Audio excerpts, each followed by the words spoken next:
Hi everyone, this is robin और मैं फिर से आप सभी का स्वागत करता हूं अनअकैडमी लाइव एसएससी एग्ज़ाम्स में। तो देखिए, ये है हमारी SSC CGL mains 2018 paper solution series, जहां पर 11 सितंबर 2019 को आपका पहला शिफ्ट हुआ था।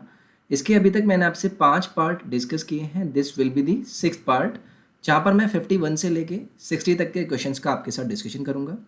ये कुछ मेरे बारे में जानकारी। My name is robin. तो चलिए सेशन को स्टार्ट करते हैं। पहला क्वेश्चन आपके सामने है। 5 sine theta minus 4 cos theta को आपको 0 के इक्वल बोला गया है और ये जो आपको एक्सप्रेशन दिया गया है इसका आपको मान बताना है। तो देखिए, इस क्वेश्चन को आपको क्विकली देखना है और कोशिश करनी है कि यहाँ से मैं क्या चीज़ ग्रास्प कर सकता हूँ। यानी कि यहाँ पर देखेंगे आप, यहाँ पर भी 5 साइन थीटा है, यहाँ पर भी 5 साइन थीटा है और यहाँ पर भी आपको 5 साइन थीटा की वैल्यू प्रोवाइडेड है as -4 cos theta equal to 0। तो यहाँ से आप ये बोल सकते हैं कि 5 साइन थीटा की वैल्यू कितनी है आपके पास, 4 कॉस थीटा है, ये आप बोल सकते हैं।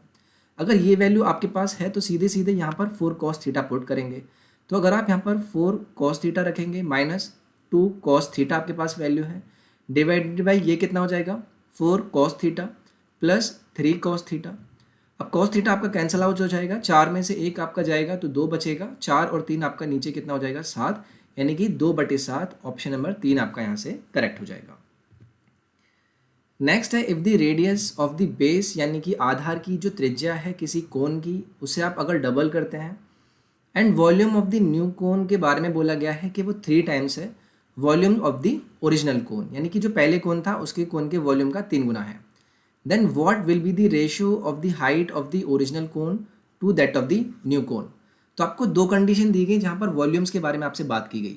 तो मैं अगर यहाँ पर आपसे बोलता हूँ कि V1 और V2 आप निकालिए, तो ये कितना हो जाएगा आपका पाई R1 square H1 divided by pi R2 square H2। अब V1 का कंपैरिजन V2 से जब कराया गया तो ये बोला गया कि वो 3 गुना है। अगर ये 3 गुना है इसके कंपैरिजन में, तो मैं इसे लिख सकता हूँ 1/3। पाई आपका कैंसिल आउट हो जाएगा। रेडियस के बारे में बोला गया कि रेडियस पहली रेडियस का 2 गुना है सेकंड वाले की रेडियस, यानी कि अगर यहाँ पर 1 है तो नीचे 2 का स्क्वायर आपको क्या बन जाएगा 4।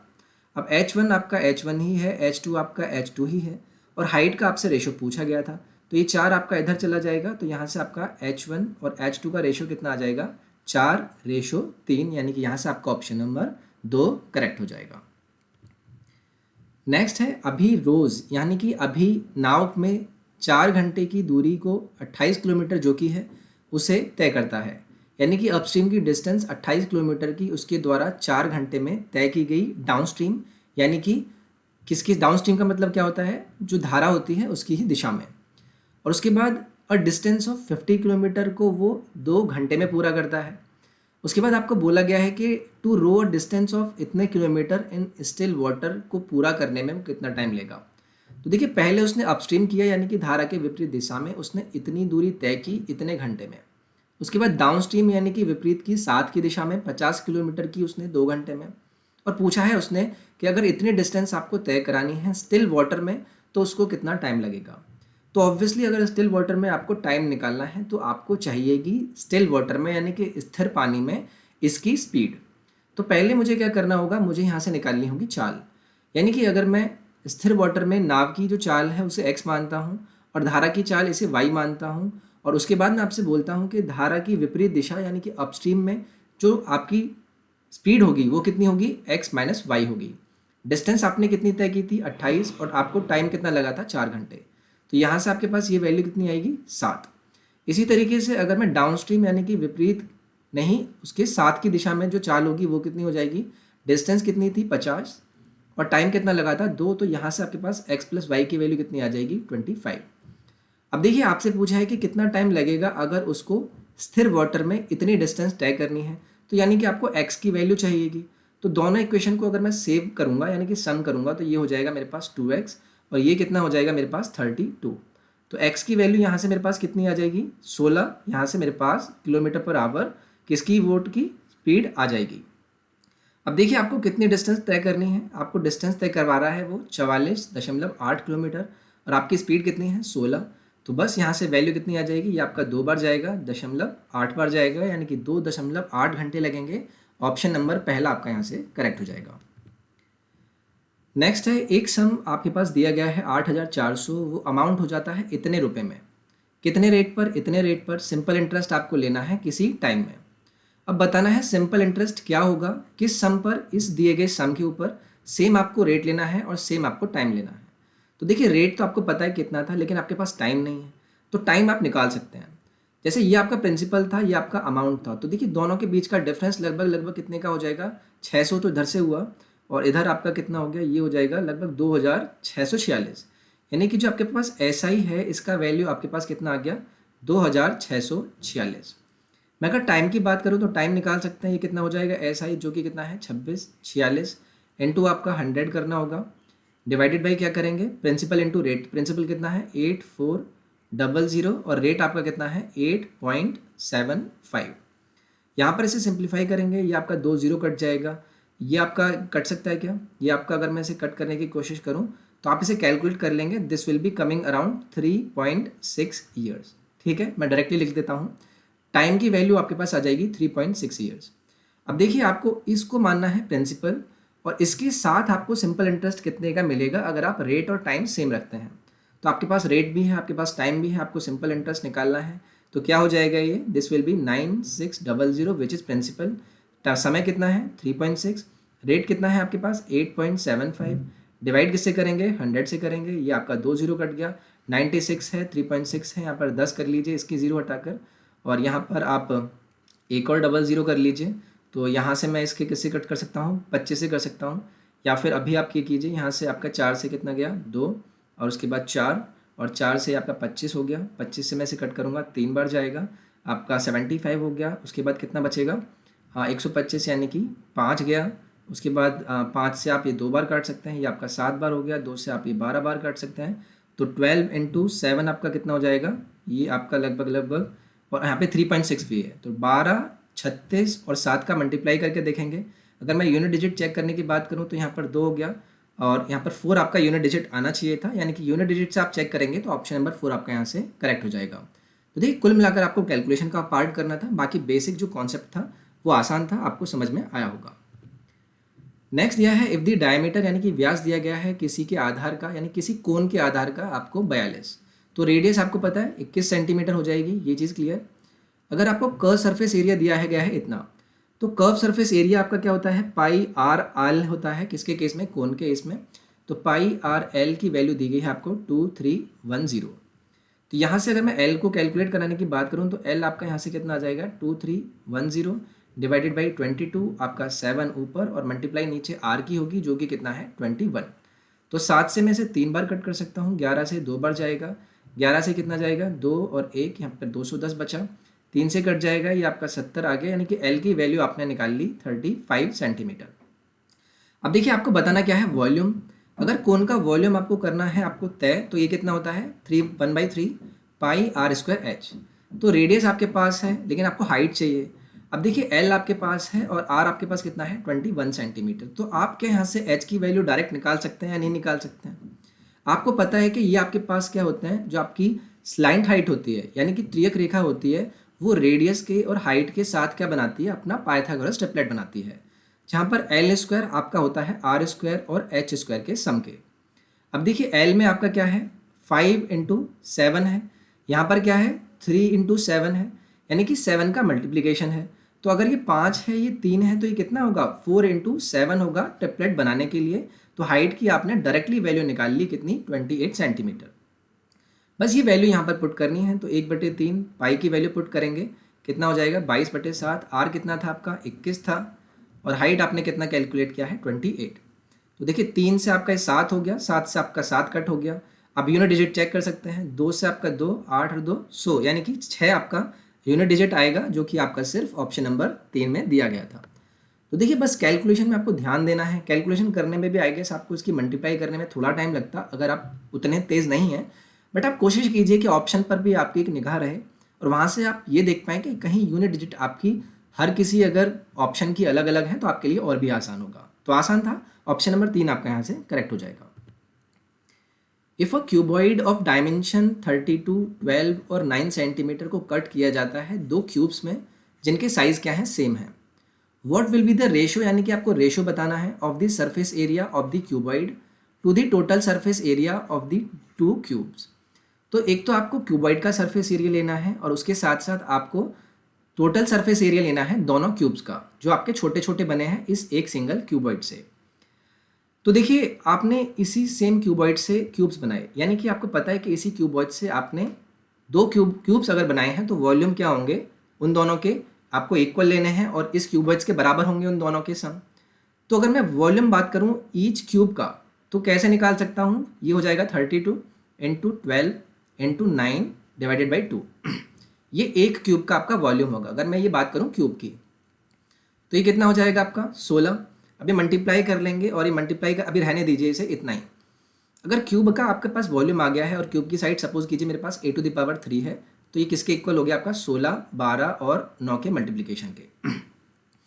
a कितना हो जाएगा, इसका क्यूब करना होगा तो उसका क्यूब कर लेंगे यहाँ से, तो ये तो आपका 4 बाहर आ जाएगा, 4 बाहर आ जाएगा और कितना हो जाएगा, अच्छा क्यूब है तो स्क्वायर लेना था, तो यहाँ पर 4 आपका एक यहाँ से और एक यहाँ से, यानी कि एक 4 बाहर आ गया, इसमें एक 3 बचा था और यहाँ पर 9 के साथ 3 आपका एक और 3 बाहर आ जाएगा, यानी कि एक ही वैल्यू आपके पास कितनी आ गई 12 सेंटीमीटर।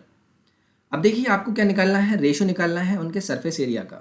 तो पहले क्यूबॉइड का मैं सरफेस एरिया निकाल देता हूँ, जो कि क्या होता है 2LB plus BH plus HL। बस इनकी वैल्यू पुट कर दीजिए तो कितना आ जाएगा 2 times of 32 into 12 plus 12 into 9 plus 9 into 32। अब देखिए इसे सिंप्लीफाई कर सकते हैं, तो मैं डायरेक्टली लिखता हूँ, ये लगभग आपका आ जाएगा 1560। तो आपके क्यूबॉइड का यहाँ पर volume I mean surface area आ गया। अब क्यूब का सरफेस एरिया क्या होता है, आपको पता है कि क्यूब का सरफेस एरिया हमेशा आपका होता है 6a²। अब आपको 2 का चाहिए था तो यहाँ पर 2 का मल्टीप्लाई करना होगा, यानी कि 12a²। ए कितना है 12, यानी कि 12 का भी 2 टाइम, तो यानी कि रेशो इसको किसके साथ निकालना है 12 क्यूब, यानी कि 12 इंटू 12 इंटू 12। अब इन दोनों का रेशो निकालना है तो 12 से कट कर लीजिए, 12 से एक बार जाएगा 3 बचेगा, ये 130 बच गया। अब इसके बाद 7 काटने की कोशिश कर लीजिए तो कुल मिला के ये आपका एक ही बार जाएगा तो 65 हो जाएगा, इधर आपका 6 बचेगा और 12 इंटू 6 आपके कितने होते हैं 72, यानी कि 65 और 72 यहाँ से आपका ऑप्शन नंबर ए करेक्ट हो जाएगा। नेक्स्ट है जब आप x को ऐड करते हैं ईच ऑफ 2, 3, 30 और 35 में, तो जो नंबर आपके ऑब्टेन होते हैं वो प्रोपोर्शन ऑर्डर में होते हैं। तो आपको मेन प्रोपोर्शन बताना है इस वैल्यू का और इस वैल्यू का। तो पहली चीज़ तो मेन प्रोपोर्शन अगर इसकी और इसकी बात करूँगा तो ये होता है आपका रूट ऑफ इन दोनों का मल्टीप्लिकेशन, यानी कि x + 7 और x - 2 का मल्टीप्लिकेशन। अब आपको क्या करना है x कैलकुलेट करना है, और x के बारे में निकालने के लिए आपको बोला गया है कि जब आप x को इन सभी नंबर में ऐड करते हैं तो प्रोपोर्शन में आ जाते हैं। यानी कि आपको पता होगा कि भाई जब मैं 2 में x ऐड करूँगा, 3 में x ऐड करूँगा तो इनका रेशो किसके इक्वल आएगा 30 में x ऐड करने के और 35 में x ऐड करने के। यहाँ से x की वैल्यू कैलकुलेट करेंगे तो कितना हो जाएगा 70 plus 35x plus 2x plus कितना हो जाएगा ये x² इक्वल्स टू ये कितना हो गया 90 plus 30x plus 3x plus x² आपका कैंसिल आउट हो गया। यहाँ पर x के लिए सिंप्लीफाई करेंगे तो x की वैल्यू यहाँ से आपके पास कितनी आ जाएगी, ये आ जाएगी आपके पास लगभग 3। आप कैलकुलेट कर लेंगे, x की वैल्यू आपके लिए 3 आएगी। बस 3 की वैल्यू यहाँ पर पुट कर दीजिए तो कितना हो गया ये 10 हो गया। ये आपका कितना हो गया आई मीन x की वैल्यू 3 आएगी ना, एक बार कैलकुलेट अगर मैं यहाँ से करूँ तो this will be coming around 5 - 3 okay. And अगर मैं यहाँ से मेन प्रोपोर्शन की बात करता हूँ तो अगर मैं 3 यहाँ पर पुट करूँगा तो कितना आएगा ये एक बार कैलकुलेट ही कर लेते हैं कि x की वैल्यू कितनी आएगी। ठीक है, x की वैल्यू अगर मैं यहाँ पर कैलकुलेट करता हूँ तो ये कितना आएगा x² आपका कैंसिल आउट हो गया, ये 35 और 2 37 हो गया। यहाँ पर कितना है आपका 33, 37 में से 33 जाएगा तो कितना बचेगा 4x, ये 70 है, इधर आएगा कितना बचेगा 20 बचेगा, तो x की वैल्यू आपके पास आएगी 5। ठीक है, x की वैल्यू 5 पुट करेंगे तो 7 और 5 कितने हो गए 12, और 5 में से 2 घटाएंगे तो कितना आएगा 3, तो ये कितना हो जाएगा आपका 12 इंटू 3, तो ये कितना हो गया 36, यानी कि बाहर आएगा आपके पास निकल कर 6 और ऑप्शन नंबर 3 आपका यहाँ से करेक्ट हो जाएगा। तो देखिए x की वैल्यू आपको यहाँ से डायरेक्टली निकालनी थी, आप कैलकुलेट कर सकते थे। यहाँ पर मैंने मिसअंडरस्टैंड कर दिया था क्योंकि 35 और 2 37 हो रहे थे, इधर 33 आप उनको माइनस करेंगे 4x आएगा, और 90 में से 70 माइनस करेंगे 20 आएगा। x की वैल्यू 5 आ रही थी, तो यहाँ पर कितना हो रहा था 12 इंटू 5 - 2 3, 12 3 कितने होते हैं मल्टीप्लिकेशन में 36, और जिसका रूट वैल्यू आपके पास कितना आता है 6, यानी कि ऑप्शन नंबर 3 आपका यहाँ से करेक्ट हो जाएगा। The ratio of investment by A to that of B in a business is 14:15। आपको क्या दिया गया है इन्वेस्टमेंट का रेशो। उसके बाद प्रॉफिट का साल के अंत में आपको रेशो दिया गया 4:5। अब ए के बारे में बोला गया है कि इसने 3 मंथ के लिए किया था, 3 महीनों के लिए इन्वेस्टमेंट किया था, तो बी का आपको बताना है। तो देखिए आपको पता है कि आपका इन्वेस्टमेंट रेशियो और उसमें टाइम का मल्टीप्लिकेशन अगर आप करते हैं तो आपको प्रॉफिट रेशियो मिलता है। यानी कि यहाँ से मैं डायरेक्टली बोल सकता हूँ कि भाई 14 ने, यानी 14 आपका उसका प्रिंसिपल था, उसने 3 मंथ के लिए किया, इसका रेशियो अगर 15 मंथ का 15 उसका इन्वेस्टमेंट था और उसको पता नहीं है कि आपको कितना टाइम किया था, आपने एन मान लिया, इसका रेशियो आता है आपके पास 2/5। बस ये कैलकुलेट करना है। तो 5 से आपका 3 होगा, ये 3 कट जाएगा, 2 से आपका 7 जाएगा, यानी कि एन आपके पास वैल्यू आ गया 7, यानी कि 7 महीने के लिए उसने इन्वेस्टमेंट किया होगा। आपके पास ऑप्शन आएगा option number 1 as the correct answer. Next है in a triangle A B C, A B की वैल्यू दी गई है, बी सी की वैल्यू दी है, ए सी की वैल्यू है आपके पास 8। If A D is the angle bisector of B A C, where D क्या है, पॉइंट है बी सी पर, तो बी डी की वैल्यू आपको बतानी है। तो ट्राइंगल ड्रॉ कर लेते हैं आपके साथ।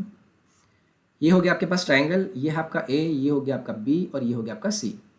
इसके बाद यहाँ पर आपने क्या किया है, एंगल बाइसेक्टर, जो कि क्या है, ए डी क्या है, एंगल बाइसेक्टर है बी ए सी का, ये वाला एंगल और ये वाला एंगल आपके इक्वल हो गए।